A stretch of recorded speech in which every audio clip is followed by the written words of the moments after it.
ಓಂ ಶ್ರೀ ಗುರು ಬಸವಲಿಂಗಾಯ ನಮಃ. ಸೃಷ್ಟಿಕರ್ತ ಪರಮಾತ್ಮನನ್ನು, ವಿಶ್ವಗುರು ಮಂತ್ರ ಪುರುಷ, ಸ್ತ್ರೀ ಕುಲೋದ್ಧಾರಕ ಮಹಾಮಾನವತಾವಾದಿ ಅಪ್ಪ ಬಸವಣ್ಣನವರನ್ನು ಹಾಗೂ ಎಲ್ಲ ಬಸವಾದಿ ಶಿವಶರಣರನ್ನು ಹೃದಯ ಮಂದಿರದಲ್ಲಿ ಸ್ಮರಿಸಿ, ಪೂಜ್ಯರ ಪಾದಗಳಲ್ಲಿ ಭಕ್ತಿಯ ಶರಣಗಳನ್ನು ಸಲ್ಲಿಸಿ, ಈ ಸಾಯಂಕಾಲದ ಶುಭ ಸತ್ಸಂಗದಲ್ಲಿ ಭಾಗಿಯಾಗಿರ್ತಕ್ಕಂಥ ತಮ್ಮೆಲ್ಲರಿಗೂ ಭಕ್ತಿಯ ಶರಣಾರ್ಥಿ. ಇವಾಗ 2 ದಿನ ಮಹಾದೇವಿ ಅಕ್ಕನವರ ಚರಿತ್ರೆಯನ್ನ ನೋಡಕ್ಕಾಗಿರ್ಲಿಲ್ಲ. ಇವತ್ತು ನೋಡೋಣ. ವೀರವಿರಾಗಿಣಿ ಜಗನ್ಮಾತೆ ಶಿವಯೋಗಿಣಿ ಮಹಾದೇವಿ ಅಕ್ಕನವರ ಜೀವನ ಚರಿತ್ರೆಯನ್ನು ಪೂಜ್ಯ ಮಾತಾಜಿಯವರು ರಚನೆ ಮಾಡಿರ್ತಕ್ಕಂಥ ತರಂಗಿಣಿ ಕಾದಂಬರಿಯನ್ನು ಆಧರಿಸಿ ನಾವೆಲ್ಲರೂ ನೋಡ್ತಾ ಇದ್ದೀವಿ. ಇವಾಗ ಭಾಗ 2 ಪ್ರಗತಿ, ಅದರಲ್ಲಿ ಕೊನೆಯ ಅಧ್ಯಾಯ ಪುನರ್ಜನ್ಮ 13ನೇ ಅಧ್ಯಾಯವನ್ನ ನೋಡ್ತಾ ಇದ್ವಿ. ಪುನರ್ಜನ್ಮ ಅಂದ್ರೆ ಏನಕ್ಕ ಪುನರ್ಜನ್ಮ ಅಂತ ಹೇಳ್ತೀವಿ ಅಂದ್ರೆ, ಮೊದಲು ತಂದೆ ತಾಯಿಯ ನಿಮಿತ್ತ ನಾವು ಜನ್ಮ ತಾಳ್ತೀವಿ. ನಂತರ ಗುರುಗಳ ಮುಖೇನ ಲಿಂಗ ದೀಕ್ಷೆಯನ್ನು ತಗೊಳ್ತಾಗ ಅದು 2ನೇ ಹುಟ್ಟು ಅಂತ ಬಸವಾದಿ ಶಿವಶರಣರು ಅದು ಹೇಳೋದಷ್ಟೇ ಅಲ್ಲ, ಸತ್ಯನೂ ಕೂಡ. ಯಾಕಂದ್ರೆ ನಾವು ಮರು ಹುಟ್ಟನ್ನ ಪಡಿತೀವಿ. ಆ ಒಂದು ಮರುಜನ್ಮವನ್ನ ಮಹಾದೇವಿ ಅಕ್ಕ ಗುರುಲಿಂಗ ದೇವರ ಒಂದು ಸಮ್ಮುಖದಲ್ಲಿ ಸಾನ್ನಿಧ್ಯದಲ್ಲಿ ಲಿಂಗ ದೀಕ್ಷೆ ಆಗುತ್ತೆ ಅವ್ರಿಗೆ. ಅವಾಗಿನ ಕಾಲದಲ್ಲಿ ಏನಪ್ಪಾ ಇತ್ತು ಅಂದ್ರೆ, ಋತುಮತಿ ಆದ ನಂತರ ಅಂದ್ರೆ 2ನೇ ಲಗ್ನ ಅಂದ್ರೆ 2ನೇ ಮದುವೆ ಅಂದ್ರೆ ದೇವರ ಒಂದು ಗುರುಗಳ ಸಾನ್ನಿಧ್ಯದಲ್ಲಿ ಅವ್ರಿಗೆ ಏನಪ್ಪಾ ಲಿಂಗ ದೀಕ್ಷೆ ಆಗುತ್ತೆ. ಆದ್ರೆ ಮಹಾದೇವಿ ಅಕ್ಕ ಭಾವಿಸೋದು ಆ ಪರಮಾತ್ಮನೊಡನೆ ತನ್ನ ಮದುವೆ ಆಯ್ತು. ಆ ಪರಮಾತ್ಮ ಚನ್ನಮಲ್ಲಿಕಾರ್ಜುನನ ಮೀಸಲ ಸತಿಯಾಗಿ ಅವರು ಮುಂದೆ ಆಧ್ಯಾತ್ಮಿಕ ಸಾಧನೆಯನ್ನ ಮಾಡ್ತಾ ಹೋಗ್ತಾರೆ. ಇವಾಗ ನಾವು ಎಲ್ಲಿ ನಿಂತಿದ್ವಿ ಅಂದ್ರೆ, ದೀಕ್ಷೆ ಆಗಿತ್ತು, ದೀಕ್ಷಾ ಕಾರ್ಯಕ್ರಮ ಆಗಿತ್ತು. ಅದೇ ತನ್ಮಯತೆಯಲ್ಲಿ ಮಹಾದೇವಿ ಅಕ್ಕ ತಾಡ ಓಲೆಗಳನ್ನ ತಗೊಂಡು ಮಹಡಿ ಮೇಲೆ ಹೋಗ್ತಾರೆ. ಅಲ್ಲಿ ಏನು ಋತುಮತಿ ಆದಂತಹ ಮಹಾದೇವಿ ಅಕ್ಕನಿಗೆ ದೀಕ್ಷಾ ಕಾರ್ಯಕ್ರಮನೂ ಆಗುತ್ತೆ. ಅದ್ರ ಜೊತೆಗೆ ಎಲ್ಲರನ್ನು ಪ್ರಸಾದಕ್ಕೆ, ಪೂಜೆಗೆ ಪ್ರಸಾದಕ್ಕೆ ಎಲ್ಲ ಕರೆದಿರ್ತಾರೆ. ಪಕ್ಕದ ನೆರೆಹೊರೆಯವರೆಲ್ಲ ಬಂದಿರ್ತಾರೆ. ಮಹಾದೇವಿ ಅಕ್ಕನ ಗೆಳತಿಯರು ಹಾಗೆ ಓಂಕಾರ ಶೆಟ್ಟಿಯವರ ನೆರೆಹೊರೆಯವರು ಆತ್ಮೀಯರೆಲ್ಲರೂ ಬಂದಿರ್ತಾರೆ.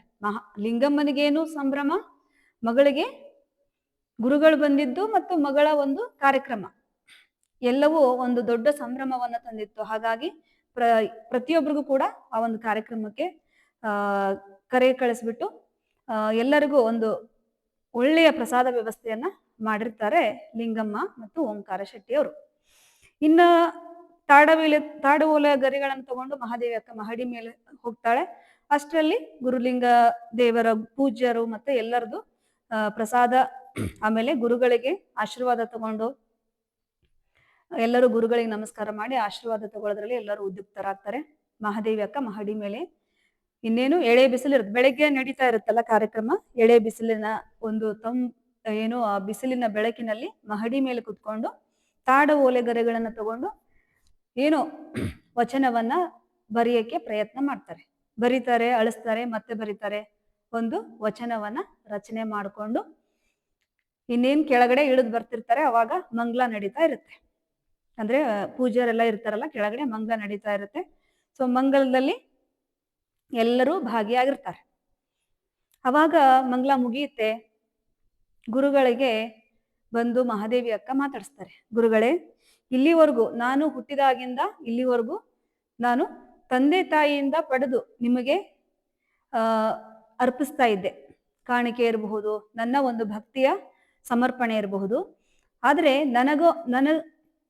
ನನ್ನಿಂದ ಅಂದ್ರೆ ನಾನು ಇವಾಗ ನನಗೋಸ್ಕರ ನಿಮಗಾಗಿ ಒಂದು ಭಕ್ತಿಯ ಒಂದು ಗುರು ಕಾಣಿಕೆಯನ್ನ ಕೊಡ್ತಾ ಇದ್ದೀನಿ, ದಯವಿಟ್ಟು ಸ್ವೀಕರಿಸಬೇಕು ಅಂತ ಹೇಳ್ಬಿಟ್ಟು ತಾನು ರಚನೆ ಮಾಡಿರ್ತಕ್ಕಂಥ ವಚನದ ಓಲೆಗರಿಯನ್ನ ಗುರುಗಳಿಗೆ ಒಂದು ಅರ್ಪಣೆ ಮಾಡ್ತಾರೆ ಮಹಾದೇವಿ ಅಕ್ಕ.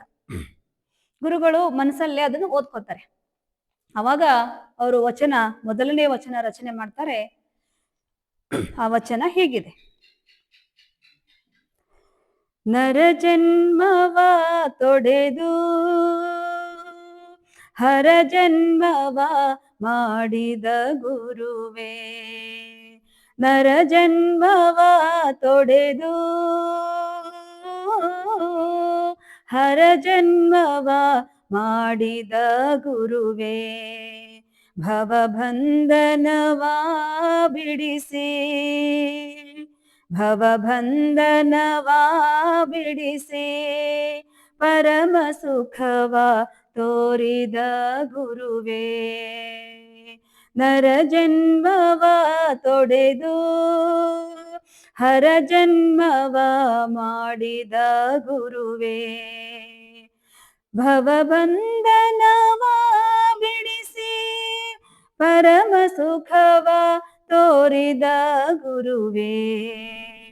ನರ ಜನ್ಮವ ತೊಡೆದು ಹರ ಜನ್ಮವ ಮಾಡಿದ ಗುರುವೇ. ಭವಿಯೆಂಬುದ ತೊಡೆದು ಭಕ್ತಿಯೆಂದೆನಿಸಿದ ಗುರುವೇ. ಭವಿಯೆಂಬುದ ತೊಡೆದು ಭಕ್ತಿಯೆಂದೆನಿಸಿದ ಗುರುವೇ. ಚನ್ನಮಲ್ಲಿಕಾರ್ಜುನನ ತಂದೆನ್ನ ಚನ್ನಮಲ್ಲಿಕಾರ್ಜುನನ ತಂದೆನ್ನ ಕೈವಶಕ್ಕೆ ಕೊಟ್ಟ ಗುರುವೇ. ಚನ್ನಮಲ್ಲಿಕಾರ್ಜುನನ ತಂದೆನ್ನ ಕೈವಶಕ್ಕೆ ಕೊಟ್ಟ ಗುರುವೇ. ನಮೋ ನಮೋ ನಮೋ ನಮೋ ನಮೋ ನಮೋ ನಮೋ. ಹೀಗೆ ಗುರುಗಳು ಈ ವಚನವನ್ನ ಮನಸ್ಸಿನಲ್ಲೇ ಓದ್ಬಿಟ್ಟು ಮಹಾದೇವಿ ಅಕ್ಕನವ್ರಿಗೆ ಹೇಳ್ತಾರೆ, ಭಲೆ ಮಗಳೇ ಭಲೆ. ತುಂಬಾ ಸಂತೋಷ ಪಡ್ತಾರೆ. ಅಂದ್ರೆ ತುಂಬಾ ಅರ್ಥಗರ್ಭಿತವಾದ ವಚನವನ್ನ ರಚನೆ ಮಾಡಿದೀಯಾ, ತುಂಬಾ ಅರ್ಥಗರ್ಭಿತವಾದ ವಚನ, ಭಲೆ ಮಗಳೇ ಅಂತ ಹೇಳ್ಬಿಟ್ಟು ಮಹಾದೇವಿ ಅಕ್ಕನ್ನ ತುಂಬಾ ಹೃದಯದಿಂದ ಹರಿಸ್ತಾರೆ. ಹೀಗೆ ನಡೀತಾ ಇರುತ್ತೆ. ಹೀಗೆ ಮತ್ತೊಂದು ವಚನ ಅವರು ರಚನೆ ಮಾಡ್ತಾರೆ. ಹಾಗೆ ಮಹಾದೇವಿ ಅಕ್ಕನನ್ನ ತುಂಬಾ ಏನಪ್ಪಾ ಅಂದ್ರೆ ತುಂಬಾ ಹೃದಯದಿಂದ ವಾತ್ಸಲ್ಯಪೂರ್ಣ ದೃಷ್ಟಿ ಬೀರಿ, ನೋಡಪ್ಪ ಮತ್ತೆ ಒಂದು ವಚನವನ್ನ ಓದ್ತಾರೆ ಅವರು. ಏನು? ಸಂಸಾರ ಸಂಘದಲ್ಲಿರ್ದೆ ನೋಡ ನಾನು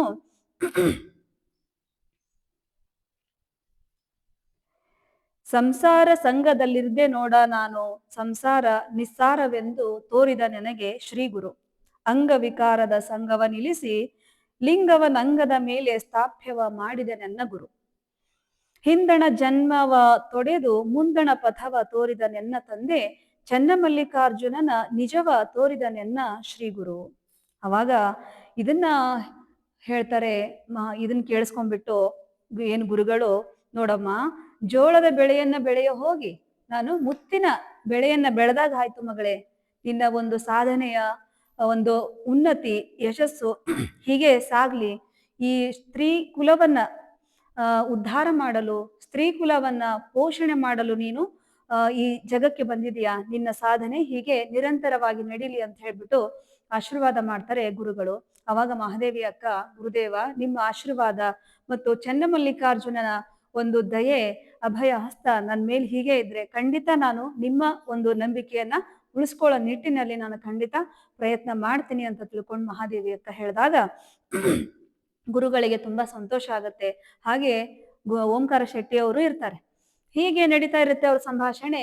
ಇನ್ನೇನು ಮತ್ತೊಮ್ಮೆ ಎಲ್ರು ಬರ್ತಾರೆ. ಇನ್ನೇನು ಪ್ರಸಾದ ಶುರು ಆಗ್ಬೇಕಲ್ಲ, ಗುರುಗಳಿಗೆ ಪ್ರಸಾದ ನೀಡಲು ಅಣಿ ಆಗ್ತಾರೆ ಮಹಾದೇವಿ ಅಕ್ಕ. ಇನ್ನು ಹೊರಗಡೆ ಎಲ್ಲ ಬಂದಂತಹ ಏನಪ್ಪಾ ಅವರು ಗೆಳತಿಯರು ಇರ್ತಾರೆ, ಅಕ್ಕಪಕ್ಕದ ನೆರೆಹೊರವರೆಲ್ಲ, ದೊಡ್ಡಪ್ಪ, ಶಿವಮೂರ್ತಪ್ಪ, ಶಂಕರ ಶೆಟ್ಟಿ ಇವರೆಲ್ಲರೂ ಬಂದಿರ್ತಾರೆ.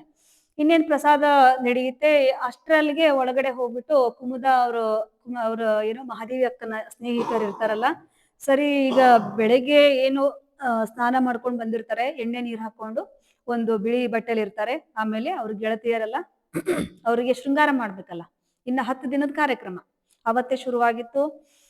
ಸರಿ ಕುಮುದ ಕರೀತಾಳೆ. ಕುಮುದ, ರುದ್ರಾಣಿ ಅವರೆಲ್ಲರೂ ಕರೀತಾರೆ. ಯಾರಿಗೆ? ಮಹಾದೇವಿ ಅಕ್ಕನಿಗೆ. ಬಾರೆ, ನಿನಗೆ ಬೇರೆ ಸೀರೆಯನ್ನ ಉಡಿಸ್ಬಿಟ್ಟು ಎಲ್ಲ ಒಡವೆ ಎಲ್ಲ ಹಾಕೋಣ ಅಂತ ಹೇಳಿ ಕರೆದಾಗ, ನನಗದೆಲ್ಲ ಬೇಡ, ನನಗದು ಇಷ್ಟ ಆಗಲ್ಲ ಅಂತ ಮಹಾದೇವಿ ಅಕ್ಕ ಹೇಳಿದಾಗ ರುದ್ರಾಣಿ ಏನಮ್ಮ ಈಗ್ಲೇ ಬಂದ್ಬಿಡ್ತಾ ನಿನಗೆ ಹಂಗೆ ಅಂತ ಹೇಳ್ಬಿಟ್ಟು ಒಂದ್ ಕೋಪದಿಂದ ಹೇಳಿದಾಗ ಒಂದು ಸ್ನೇಹಿತೆಯರ ಪ್ರೀತಿಗೆ ಮನಸೋತು ಮಹಾದೇವಿ ಅಕ್ಕ ಅವರು ಹೇಳ್ದ ಹಾಗೆ ಶೃಂಗಾರ ಮಾಡಿಸ್ಕೋತಾಳೆ, ಹೆರಳಾಗ್ತಾರೆ, ಜಡೆಗೆಲ್ಲ ಮುತ್ತನ್ನ ಜೋಡಿಸ್ತಾರೆ, ಮತ್ತೆ ಕೈಗೆಲ್ಲ ಡಾಬು ಅದೆಲ್ಲ ಏನು ಹೇಳ್ತಿರ್ತಾರಲ್ಲ ಶೃಂಗಾರ ಮಾಡ್ಕೊಳಕ್ಕೆಲ್ಲ ಅಲಂಕಾರ ಮಾಡಿಕೊಂಡು ಮಹಾದೇವಿ ಅಕ್ಕನ ಮತ್ತೊಂದ್ಸರ್ತಿ ಕರ್ಕೊಂಡ್ ಬರ್ತಾರೆ. ಗುರುಗಳ ಮುಂದೆ ನಿಲ್ಲಿಸಿದಾಗ ಗುರುಗಳು ಮಹಾದೇವಿ ಅಕ್ಕನ ಮೇಲೆ ಒಂದು ವಾತ್ಸಲ್ಯಪೂರ್ಣ ದೃಷ್ಟಿಯನ್ನು ಹರಿಸಿ ತುಂಬಾ ಸಂತೋಷದಿಂದ ಎಂತ ಅದ್ಭುತ ಚೆಲುವ ಭಗವಂತನಲ್ಲಿ ಅವರು ಪ್ರಾರ್ಥನೆ ಮಾಡ್ತಾರೆ, ಮನಸ್ಸಲ್ಲೇ ಅನ್ಕೊಳ್ತಾರೆ ಗುರುಗಳು. ಭಗವಂತ ಪರಮಾತ್ಮ ಈ ಹುಡುಗಿಗೆ ಈ ಏನು ಮಾದೇವಿ ಇದ್ದಾಳಲ್ಲ, ಈ ಮಾದೇವಿಯ ಸೌಂದರ್ಯನೇ ಇವಳಿಗೆ ಎಲ್ಲಿ ನಾಳೆ ಆಧ್ಯಾತ್ಮಿಕ ಸಾಧನೆಯಲ್ಲಿ ಮುಳುವಾಗದೆ ಇರುವಂಗೆ ನೀನು ಕಾಪಾಡ್ಬೇಕು ತಂದೆ, ಈ ಕಂದನ ರಕ್ಷಣೆ ನಿನ್ನದೇ ಅಂತ ಹೇಳ್ಬಿಟ್ಟು ಮನಸ್ಸಿನಲ್ಲಿ ಅನ್ಕೊಂಡು ಅವಳಿಗೆ ಆಶೀರ್ವಾದ ಮಾಡ್ತಾರೆ. ಪ್ರಸಾದಕ್ಕೆ ಅಣಿಯಾಗುತ್ತೆ, ಪ್ರಸಾದಕ್ಕೆ ನೀಡಕ್ ಶುರು ಮಾಡ್ತಾರೆ ಮಹಾದೇವಿ ಅಕ್ಕ. ಹಾಗೆ ಹೊರಗಡೆ ಎಲ್ಲ ನೆರೆಹೊರೆಯವರೆಲ್ಲ ಕೂತ್ಕೊಂಡು ಪ್ರಸಾದ ಶುರುವಾಗುತ್ತೆ. ಹೀಗೆ ಮಾತುಕತೆ ನಡೀತಿರ್ಬೇಕಾದ್ರೆ ಗುರುಗಳ ಪ್ರಸಾದ ನಡೀತಿರುತ್ತೆ. ಇನ್ನ ಶಿವಮೂರ್ತಪ್ಪ ಎಲ್ಲ ಅಕ್ಕಪಕ್ಕದವ್ರು ಇರ್ತಾರಲ್ರಿ, ಈಗ ಶಿವಮೂರ್ತಪ್ಪ ಅಂತ ನಾ ಸಾಮಾನ್ಯವಾಗಿ ಹೇಳ್ತಿರ್ತೀನಿ, ಹೆಚ್ಚು ಅವ್ರ ಪಾತ್ರ ಬರುತ್ತೆ ಇಲ್ಲಿ. ಅವರು ದೊಡ್ಡಪ್ಪ ಅಂದ್ರೆ ನೆರೆಹೊರೆಯವ್ರು ನಡ್ಕೊಂಡಿರ್ತಾರೆ, ದೊಡ್ಡಪ್ಪ ದೊಡ್ಡಪ್ಪ ಅಂತಿರ್ತಾರೆ ಮಹಾದೇವಿ ಅಕ್ಕ. ಅವನು ಮಾತು ಶುರು ಮಾಡ್ತಾನೆ. ಯಾರು ಶಿವಮೂರ್ತಪ್ಪನಿಗೆ 8 ಜನ ಹೆಣ್ಮಕ್ಳು, 8 ಜನ ಮಕ್ಕಳ ತಂದೆ ಆದ್ರೂ ಕೂಡ ಹಾಸ್ಯ ಪ್ರವೃತ್ತಿ ಅವ್ರದ್ದು ಹೋಗಿರೋದಿಲ್ಲ. ಏನ್ ಮಾದೇವಕ್ಕ ಲಿಂಗಮ್ಮನೆ ಕೇಳ್ತಾರ, ಏನ್ ಲಿಂಗಮ್ಮ ಮತ್ತ ಮಗಳನ್ನ ಕರ್ಸಮ್ಮ, ಮಗಳ ಜೊತೆನೆ ಪ್ರಸಾದಕ್ಕೆಲ್ಲ ಬಡಿಸು, ಏನ್ ತುಂಬಾ ಜೋರಾಗಿ ಪ್ರಸಾದ ವ್ಯವಸ್ಥೆ ಮಾಡಿಸಿದೀರಾ, ಮಗಳು ಋತುಮತಿ ಆಗಿದ್ದಕ್ಕೆ ಇಷ್ಟು ಜೋರಾಗಿ ನೀನು ಊಟ ಹಾಕಿಸ್ತಾ ಇದ್ದೀರಾ, ಇನ್ನು ಮದುವೆಗೆ ಇನ್ನು ಎಷ್ಟು ದೊಡ್ಡದು ಊಟ ಹಾಕಿಸ್ತೀರಪ್ಪ, ಎಷ್ಟು ದುಡ್ಡು ಎತ್ತಿಟ್ಟಿದ್ಯಾ ಅಂತ ತಮಾಷೆ ಮಾಡ್ತಾರೆ. ಆ ಮಾತನ್ನ ಕರಿಯಮ್ಮ ಮಾದೇವಿನ ಕಳಿಸು, ಅವಳೇ ಎಲ್ಲರಿಗೂ ಬಡಿಸ್ಲಿ ಅಂತ ಹೇಳಿ ಕರೆದಾಗ ಆ ಮಾತನ್ನ ಕೇಳಿಸ್ಕೊಂಡು ಮಹಾದೇವಿ ಅಕ್ಕ ಗುರುಗಳ ಕೋಣೆಯಿಂದ ಅಂದ್ರೆ ಗುರುಗಳಿಗೆ ಬಡಿಸ್ತಾ ಇರ್ತಾರೆ, ಹೊರಗಡೆ ಬರ್ತಾರೆ. ಅವ್ರ ದೊಡ್ಡಪ್ಪನ ಮಾತು ಕೇಳಿಸ್ಕೊಂಡು ಬರ್ತಾರೆ. ಅವಾಗ ಮಹಾದೇವಿಗೆ ಮಾತಾಡಿಸ್ತಾರೆ. ಮಹಾದೇವಿಗೆ ಮಾತಾಡಿಸ್ದಾಗೆ, ಏನ್ ಮಹಾದೇವಿ ನಿನ್ನ ಈ ಒಂದು ಏನೋ ಋತುಮತಿ ಆದ ದಿವಸಕ್ಕೇನೆ ಇಷ್ಟು ದೊಡ್ಡದಾಗಿ ಅಡಿಗೆ ಮಾಡಿದೀಯಾ, ಇನ್ನ ಲಗ್ನದ ಊಟ ಯಾವಾಗೆ ಅಂತಂದು ಕೇಳ್ತಾರೆ. ಏನ್ ಬಪ್ಪ, ಅವಾಗ ಮಹಾದೇವಿ ಅಕ್ಕ ಹೇಳ್ತಾರೆ, ಬಪ್ಪ ಅಂತಂದ್ರೆ ದೊಡ್ಡಪ್ಪ ಅಂತ. ಏನ್ ದೊಡ್ಡಪ್ಪ, ಮದುವೆ ಆಗೋದು ಜೀವನದಲ್ಲಿ ಎಲ್ರೂ ಒಂದೇ ಸಾರಿ, ಅದು ನನಗೀಗಾಗ್ಲೇ ಆಗ್ಬಿಟ್ಟಿದೆ ಅಂತ ಎಷ್ಟು ಧೈರ್ಯವಾಗಿ ಮತ್ತೆ ಒಂದು ದೃಢತೆಯಿಂದ ಛಲದಿಂದ ಹೇಳಿದಾಗ ಅವ್ರಿಗೆಲ್ಲ ಆಶ್ಚರ್ಯ ಆಗುತ್ತೆ. ಏನಮ್ಮ ಮಾದೇವಿ ನೀನ್ ಹೀಗೆ ಹೇಳ್ತಿದೀಯಲ್ಲ ಅಂತ ಹೇಳಿದಾಗ, ಹೌದು ಬಪ್ಪ, ಈಗಾಗ್ಲೇ ಗುರುಗಳ ಸಮ್ಮುಖದಲ್ಲಿ ನನಗೆ ಆ ಚನ್ನಮಲ್ಲಿಕಾರ್ಜುನನ ಜೊತೆ ಮದುವೆ ಆಗ್ಬಿಟ್ಟಿದೆ. ಮತ್ತೇನು ಮದ್ವೆ ಊಟ ಮತ್ತೊಂದ್ಸರ್ತಿ ಐತಿ ಅಂತ ತಿಳ್ಕೊಂಡು ಇವತ್ ನೀವೇನಾದ್ರೂ ಕಡಿಮೆ ಗಿಡಿಮೆ ತಿನ್ಗಿಂದಿರಾ, ಎರಡೂ ಸೇರಿಸಿ ಚೆನ್ನಾಗಿ ತಿನ್ಬಿಡ್ರಿ ಅಂತ ಹೇಳ್ಬಿಟ್ಟು ಗಿಂಡಿ ಒಳಗಿನ ತುಪ್ಪ ಎಲ್ಲ ಶಿವಮೂರ್ತಪ್ಪ ದೊಡ್ಡಪ್ಪನಿಗೆ ಸುರಿದ್ ಬಿಡ್ತಾಳೆ. ಅವಾಗ ಎಲ್ಲರೂ ಕೂತಿರ್ತಾರಲ್ಲ, ಇವಳು ಮಾತನ್ನ ಕೇಳ್ಕೊಂಡ್ಬಿಟ್ಟು ಎಲ್ಲರಿಗೂ ಆಶ್ಚರ್ಯ ಆಗುತ್ತೆ. ಮತ್ತೆ ತುಂಬಾ ಚೆನ್ನಾಗಿ ರೆಡಿಯಾಗಿ ಬಂದಿರ್ತಾಳೆ. ಅವರ ಸೌಂದರ್ಯ ಎಷ್ಟು ಚೆಲುವೆ ಇರ್ತಾರೆ ಅಂದ್ರೆ ಮಹಾದೇವಿ ಅಕ್ಕ ಚಿಕ್ಕ ವಯಸ್ಸಿನಲ್ಲಿ ಅವರ ಚೆಲುವಿಗೆ ಎಲ್ಲರನ್ನೂ ಆಶ್ಚರ್ಯ, ಸಂತೋಷ, ಕೆಲವೊಬ್ರು ಅಹಂಕಾರ, ಕೆಲವೊಬ್ರು ಮತ್ಸರನು ಪಡ್ತಾರೆ. ಎಷ್ಟು ಚೆಲುವನ್ನ ಕೊಟ್ಬಿಟ್ಟಿದ್ದಾನೆ ಭಗವಂತ ಅಂತ ಹೇಳ್ಬಿಟ್ಟು ಈ ಮಾತುಗಳನ್ನ ಕೇಳ್ಕೊಂಡು ಎಲ್ಲರಿಗೂ ಆಶ್ಚರ್ಯ ಆಗುತ್ತೆ. ಏನು ಮಹಾದೇವಿ ಈ ತರ ಮಾತಾಡ್ತಿದ್ದಾಳಲ್ಲ, ಮದುವೆ ಆಗ್ಬಿಟ್ಟಿದೆ ನನಗೆ, ಹುಚ್ಚಿಗಿಚ್ಚು ಏನಾದ್ರು ಹಿಡಿತೇನೆ ಇವ್ರಿಗೆ, ತಲೆಗಿಲ್ಲೇನಾದ್ರೂ ಕೆಟ್ಟಿದ್ದೇನೆ ಇವ್ರಿಗೆ ಅಂತ ಕೆಲವೊಬ್ರು ಮನಸ್ಸಲ್ಲಿ ಅನ್ಕೊಳ್ತಾರೆ. ಹಾಗೆ ಅವ್ರು ರೆಡಿಯಾಗಿ ಏನ್ ಸೌಂದರ್ಯ, ಅವ್ರ ಸೌಂದರ್ಯ ಕಂಡು ಇವಾಗ ಏನು ಇವನಿರ್ತಾನಲ್ಲ ರಾಜಶೇಖರ, ಶಿವಪ್ಪ ಏನ್ ಶಂಕರ್ ಶೆಟ್ಟಿ ಅವ್ರ ಮಗ, ಅವನಿಗೂ ಕೂಡ ಇವನ್ ಮಹಾದೇವಿ ಅಕ್ಕನ ಸೌಂದರ್ಯ ನೋಡಿ ಮನ್ಸಲ್ಲೇ ಮಂಡಿಗೆ ಅವನ ಮುಖನೇ ಕೆಂಪು ಮಾಡ್ಕೊಂಡ್ಬಿಡ್ತಾನೆ. ಅಂದ್ರೆ ಮಹಾದೇವಿ ಅಕ್ಕನ ಸೌಂದರ್ಯಕ್ಕೆ ಮಾರು ಹೋಗ್ಬಿಡ್ತಾನೆ. ಹೇಗೋ ಅವನಿಗೆ ಮದುವೆ ವಯಸ್ಸು ಆಗ್ತಾ ಇರುತ್ತೆ. ನಮ್ಮಪ್ಪ ಯಾಕೆ ಇವಳು ಮಹಾದೇವಿನ ನನಗೆ ತಂದ್ಕೋಬೇಕು ಅಂತ ಯಾಕೆ ಕೇಳ್ಬಾರ್ದು ಅಂತ ಅವನ ಮನಸ್ಸಲ್ಲಿ ಹಾಯ್ದೇ ಇರಲ್ಲ. ಇನ್ನು ಕೆಲವೊಬ್ಬರಿಗೆ ರುದ್ರಾಣಿ ತಂದೆಗೆ ಏನು ಶಂಕರ ಶೆಟ್ಟಿ, ಅವನು ಕೂಡ ಓಂಕಾರ ಶೆಟ್ಟಿ ಹೇಳ್ತಾನೆ, ಓಂಕಾರ ನಾನ್ ನಿನ್ ಮಗಳ ಜೊತೆಗೆ ಜಗಳ ಮಾಡ್ತೀನಿ. ಅವಾಗ ಮಹಾದೇವಿ ಅಕ್ಕ ಕೇಳಿಸ್ಕೊಂಡು, ಯಾಕೆ ಚಿಕ್ಕಪ್ಪ ಏನಾಯ್ತು ಅಂತ ಕೇಳ್ತಾಳೆ. ಏನು ನೋಡು ರುದ್ರಾಣಿ, ನೀನು ಮಾದೇವಿ, ನೀನು ಮತ್ತು ನನ್ನ ಮಗಳು ರುದ್ರಾಣಿ ಇಬ್ರು ಹೆಚ್ಚು ಕಡಿಮೆ ಒಂದೇ ವಾರಿಗೆಯವರು, ಇಬ್ರು ಒಂದೇ ವರ್ಷದಲ್ಲಿ ಹುಟ್ಟಿದ್ದೀರಾ. ನೋಡು ಭಗವಂತ ಎಷ್ಟು ಒಂದು ಸೌಂದರ್ಯವನ್ನ ಚೆಲುವನ್ನ ಹಂಚುವಾಗ ಎಷ್ಟು ತಾರತಮ್ಯ ಮಾಡ್ಬಿಟ್ಟಿದ್ದಾನೆ. ನೀನೇನೋ ಭಗವಂತನಿಗೆ ಏನೋ ಲಂಚ ಕೊಟ್ಟಿದೀಯಾ ಅನ್ಸುತ್ತೆ, ಅದಕ್ಕೆ ನಿನಗೆ ಹೆಚ್ಚಿನ ಸೌಂದರ್ಯವನ್ನ ಏನು ಒಂದು ಸೌಂದರ್ಯ ತಿದ್ದುವಾಗ ನಿನಗೆ ಜಾಸ್ತಿ ಕೊಟ್ಬಿಟ್ಟಿದ್ದಾನೆ ಭಗವಂತ, ರುದ್ರಾಣಿಗೆ ಅಷ್ಟು ಚೆಲುವನ್ನ ಕೊಡ್ಲಿಲ್ಲ ಅಂತ ಹೇಳಿ ಶಂಕರ್ ಶೆಟ್ಟಿ ಹೇಳ್ತಾನೆ, ಶಿವಮೂರ್ತಪ್ಪ ನನಗೂ 8 ಜನ ಹೆಣ್ಮಕ್ಳಿದ್ದಾರೆ, ಒಂದಾರ ನಿನ್ನಷ್ಟು ಹೋಲಿಕೆ ನಿನ್ನಷ್ಟು ಚೆನ್ನಾಗಿ ಹುಟ್ಲಿಲ್ಲ ಅಂತ ಹೇಳಿ ಅವನು ಅಸೂಯೆ ಪಟ್ಕೊಳ್ತಾನೆ. ಹೀಗೆ ಮಹಾದೇವಿ ಅಕ್ಕನ ಚೆಲುವನ್ನ ಗುಣವನ್ನ ಎಲ್ಲರೂ ಹೊಗಳದೆ. ಆ ಸಂದರ್ಭದಲ್ಲಿ ಶಂಕರ ಶೆಟ್ಟಿಗೆ ಅವ್ರ ಚಿಕ್ಕಪ್ಪ ಅಂದ್ರೆ ತುಂಬಾ ಆತ್ಮೀಯ ಸ್ನೇಹಿತಿರ್ತಾಳೆ, ಯಾರು ರುದ್ರಾಣಿ. ನೋಡಪ್ಪ ಚಿಕ್ಕಪ್ಪ, ರುದ್ರಾಣಿ ನನ್ನ ಚೆಲುವಿನಲ್ಲಿ ಅವಳು ಕಡಿಮೆ ಇರ್ಬೋದು, ಆದ್ರೆ ಗುಣದಿಂದ ಅವಳು ನನಗಿಂತ ಶ್ರೀಮಂತಳು ಅಂತ ಹೇಳ್ಬಿಟ್ಟು ಏನು ಸ್ನೇಹಿತಿಯನ್ನ ಬಿಟ್ಕೊಳ್ದಿರ ಸ್ನೇಹಿತೆಯ ಗುಣದ ಬಗ್ಗೆ ಗುಣಗಾನ ಮಾಡ್ತಾರೆ. ಹೀಗೆ ನಡೀತಾ ಇರುತ್ತೆ. ಇನ್ನ ಲಿಂಗಮ್ಮ ಬಂದ್ಲು. ಲಿಂಗಮ್ಮ ಇಷ್ಟೊತ್ತನೂ ಏನು ದೀಕ್ಷಾ ಕಾರ್ಯಕ್ರಮ ಆದಾಗಿರಬಹುದು, ಗುರುಗಳ ಒಂದು ಮಂತ್ರೋಪದೇಶ ಆಗೋ ಸಂದರ್ಭದಲ್ಲಿ ಲಿಂಗಮ್ಮ ಅಡಿಗೆ ಕಾರ್ಯದಲ್ಲಿ ತುಂಬಾ ಬ್ಯುಸಿ ಆಗಿರ್ತಾಳೆ. ಹಾಗಾಗಿ ಆ ವಿಷಯ ಏನು ನೋಡಿರೋದಿಲ್ಲ. ಲಿಂಗಮ್ಮನ ಮಾತುಕತೆ ಶುರುವಾಗತ್ತೆ. ಆಗ್ಲಿ ಗುರುಗಳೇ, ಎಲ್ಲಾ ಚೆನ್ನಾಗಿ ನಡೆಸ್ಕೊಳ್ರಿ, ನಮ್ಗೆ ತುಂಬಾ ಸಂತೋಷ ಆಯ್ತು. ಇನ್ ಮುಂದಿನ ಕೆಲ್ಸನು ನೀವೇ ನಿಮ್ಮಿಂದನೇ ಆಗ್ಲಿ. ಮಾದೇವಿಗೆ ಒಂದು ಒಳ್ಳೆ ಹುಡುಗನ್ ನೋಡ್ಬಿಟ್ಟು ಮದ್ವೆ ಮಾಡೋ ಜವಾಬ್ದಾರಿನೂ ಕೂಡ ನಿಮ್ದೇ ಅಂತ ಹೇಳಿದಾಗ ಅವಾಗ ಮಾದೇವಿ ಹೇಳ್ತಾಳೆ, ಅವ್ವ ಏನು ನೀನು ಎಷ್ಟು ಸರ್ತಿ ಮದ್ವೆ ಮಾಡ್ತೀಯ ನಿನ್ ಮಗಳಿಗೆ? ನಿನ್ ಮಗಳದು ಇದಾಗ್ಲೇ ಮದ್ವೆನೂ ಆಯ್ತು, ಗುರುಗಳಿಂದ ಆಶೀರ್ವಾದನೂ ಆಯ್ತು. ನೋಡಿಲ್ಲಿ ಕೊರಳ ಒಂದು ಏನು ಲಿಂಗವನ್ನ ತೋರಿಸ್ಬಿಟ್ಟು, ನೋಡು ಇವನೇ ನನ್ನ ಚನ್ನಪತಿ ಅಂದ್ರೆ ಆ ಚನ್ನಮಲ್ಲಿಕಾರ್ಜುನನ ನಾನು ಮೀಸಲು ಸತಿ, ನಾನು ಜಗದಾದಿ ಏನು ಗಂಡರನನ್ನ ಏನು ಸಾಯುವ ಕೆಡುವ ಗಂಡ ನನಗ್ ಬೇಡ, ಈ ಚನ್ನಮಲ್ಲಿಕಾರ್ಜುನನ ನಾನು ಮೀಸಲು ಸತಿ, ನಾನು ಇವನಿಗೆ ಮೀಸಲು ಕುಸುಮವಾಗಿ ನಾನು ಇನ್ಮೇಲೆ ಬಾಳೋದು, ನನ್ ಮದ್ವೆ ಆಗೋಯ್ತು, ಇನ್ಮೇಲೆ ನೀ ಮದ್ವೆ ಕನಸನ್ನ ಕಾಣ್ಬೇಡ ಅಂತ ಹೇಳಿ ಅವ್ರ ಅಮ್ಮನಿಗೆ ಹೇಳಿದಾಗ, ಓಹೋ ನಿನ್ ಕೊರಡಲ್ಲಿದ್ದಾನಲ್ಲ ಅವನೇನ ನಿನ್ ಗಂಡ ಅಂತ ಹೇಳಿ ಏನು ಮಗಳ ಒಂದು ಮಾತಿನಲ್ಲಿ ಇರ್ತಕ್ಕಂತ ಒಂದು ವಿಚಾರ ಪ್ರೌಢಿಮೆಯನ್ನ ಅವಳು ಅಷ್ಟು ಗಮನಿಸೋದಿಲ್ಲ ಅಮ್ಮ. ನೀನ್ ಹಾಗೆ ಹೇಳ್ತಿರ್ತೀಯ, ನಿಂದೇನ್ ನಡೆಯೋದಿಲ್ಲ ಇಲ್ಲಿ, ನಾನು ಗುರುಗಳಿಗೆಲ್ಲ ಮಾತಾಡ್ತೀನಿ, ಸುಮ್ಮಿರು, ನಿನ್ಗೆ ಗೊತ್ತಾಗಲ್ಲ ಅಂತ ಮತ್ತೆ ಪ್ರಸಾದ ಬಡಿಸೋದು, ಇವ್ರು ನೋಡ್ಕೊಳ್ಳೋದು, ಮಾತಾಡ್ಸೋದು, ಆ ಒಂದು ಕೆಲಸದಲ್ಲಿ ತೊಡಗ್ಬಿಟ್ಟು ಮತ್ತೆ ಹೋಗ್ಬಿಡ್ತಾಳೆ.